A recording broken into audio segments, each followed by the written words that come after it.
નમસ્તે. આજે પ્રજાસત્તાક દિવસ છે. કારણ કે 1950ના વર્ષમાં આજથી જ ભારતનું બંધારણ અમલમાં આવવાની શરૂઆત થઈ હતી અને આ બંધારણે આપણને પ્રજાસત્તાક ઘોષિત કર્યા. ભારતનું બંધારણ ભારતને લોકતાંત્રિક પ્રજાસત્તાક બનાવે છે. તો શું લોકતાંત્રિક હોવું પૂરતું નથી? લોકતંત્ર એટલે શું? લોકો જેમ ઈચ્છે એમ વ્યવસ્થા ચલાવવી. પણ કયા લોકો? મોટાભાગના લોકો. બહુમતની ઈચ્છાથી ચાલતી વ્યવસ્થા એટલે લોકશાહી. પણ શું બહુમત હંમેશા સાચો હોય છે? ના. ભારત જેવા દેશમાં જ્યાં ધર્મ અને જ્ઞાતિના આટલા બધા ઝઘડા હોય ત્યાં તો બહુમત પર પૂરો ભરોસો ન જ મુકાય. પ્રજાસત્તાક બનવાની જરૂર એટલે પડે. પ્રજાસત્તાક એટલે કે જ્યાં બહુમતને બેફામ બનતો રોકી શકાય.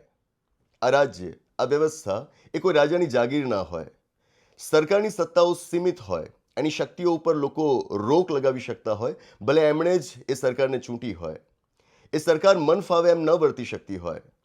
વંચિતો અને શોષિતો, લઘુમતીઓના અધિકારો, લોકોની સ્વતંત્રતાઓ જળવાઈ રહે એ જ સાચું પ્રજાસત્તાક.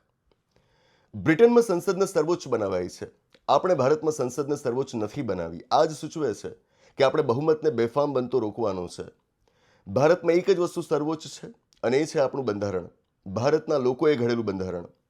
એટલે જ તો બંધારણના આમુખની શરૂઆતના જ શબ્દો છે, વી ધ પીપલ ઓફ ઇન્ડિયા. તો આને વાંચીએ, બંધારણને વાંચીએ અને બીજાને પણ વંચાવીએ.